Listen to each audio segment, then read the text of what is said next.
Hi, my presentation is on the suppression of NRPI as a possible regimen for HER2-positive breast cancer. So HER2 overexpression is prevalent in around 25 to 30% of breast cancers. HER2-positive breast cancers have worse prognosis and are resistant to hormonal therapy. The overexpression allows for an enhanced response to growth factors, and in addition, it gives off cell anti-apoptosis signals. So at the bottom, you can see a picture of a HER2 detection test. So the two pictures on the left with a score of 0 and 1 are going to be your HER2 negative. The one on the middle right with a score of 2 is going to be your borderline. And then all the way on the far right is going to, with a score of 3, is your HER2 positive. There's 5 different isoforms in the HER family, HER1, 2, 3, and 4, and then the EGF receptor. And as you can see in the picture, the ligand binds with the receptors on the extracellular domains and forms dimers of receptors. And out of all of the isoforms, HER2 is the only one that does not bind with the ligand. Instead, its signaling function comes from binding with the other isoforms. And then the activated signals travel through pathways to regulate cellular proliferation and metastasis. And the excessive expression of HER2 promotes the growth of cancer cells.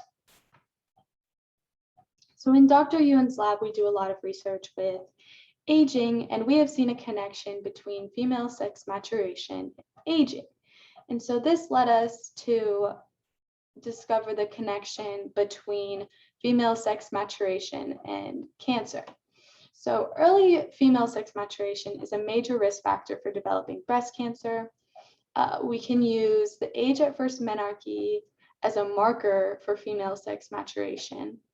And in human studies, we have seen that a 5-year delay in menarche corresponds to a 35% reduction of the risk of breast cancer.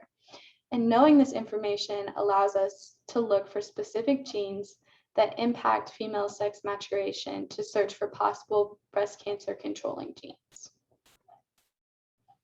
So an earlier female sex maturation is associated with an increased risk of breast, ovarian, and endometrial cancer, as you can see in the picture. And it is also associated with an increased risk for high blood pressure and glucose intolerance. And then in contrast, a later age of menarche decreases the risk for obesity and diabetes, but it also decreases fertility. One of the genes that we looked at is NRPI, also known as a nuclear receptor interacting protein. It is an essential component in estrogen signaling, and it's a pleiotropic gene, which means it affects more than one trait. For example, it is a co-repressor of catabolic gene expression and a co-activator of inflammatory gene expression. So in addition, it influences the mitogenic pathways that regulate mammary gland development.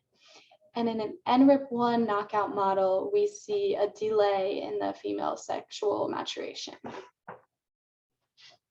So here, NRPI is a rate-limiting factor for ductile development.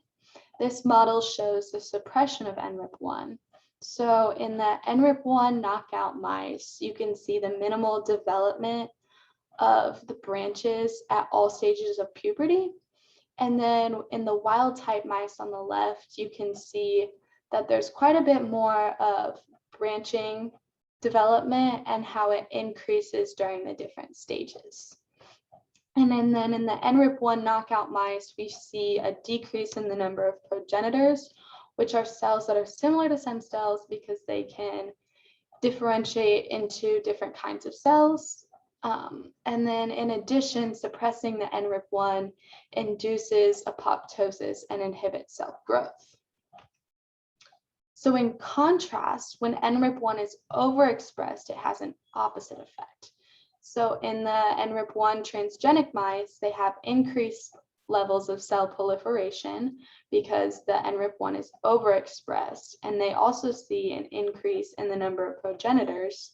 So you can see in the picture, there's an increase in branching at all stages of development in comparison with the wild type mice. So in one of our studies, we concluded that NRIP1 is overexpressed in human breast cancer.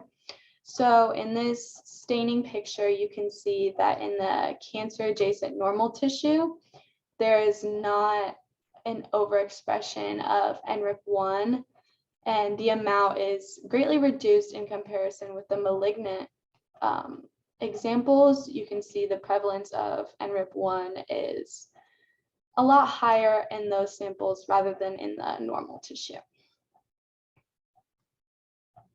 So to test the effects of NRIP1 knockout on HER2-positive breast cancer, we had to generate a mouse colony.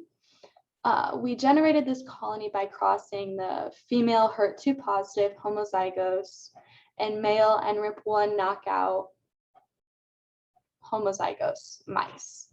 And then we took the F1 generation from that and back crossed it with the female HER2 positive homozygous, which produced 4 different genotypes. And then we took the HER2 positive NRIP1 heterozygous mice and crossed them with itself, which gave us the 3 different genotypes that we used for our colony. So we gathered data from these mice, and first we have the comparison of the NRIP1 and NRIP1 knockout body weight and mammary glands. You can see in the chart that there is a significant difference in both the body weight and the mammary glands in the HER2 mice. That NRIP1 knockout is significantly lower. And then in addition, we did whole mounting for these mice, which shows the difference in the branching of the 3 different genotypes. And you can see in the wild type mice, there's quite a bit of extensive branching, and it's very much developed in comparison with the other 2. And then the NRIP1 heterozygous still has some branching development, but it is not nearly as extensive as the wild type. And then lastly, the NRIP1 homozygous knockout has very little branching and it's almost underdeveloped, but you can clearly see the difference in the branching development at the 3 different genotypes. And so to further understand the role in breast cancer, we studied the NRIP1's effects on autophagy, inflammation, and senescence. So autophagy is a process by which cell breaks down and destroys old, damaged, or abnormal substances in cells. This can help prevent normal cells from becoming cancer cells. So in the diagram on the left, you can see the individual p-values of each gene.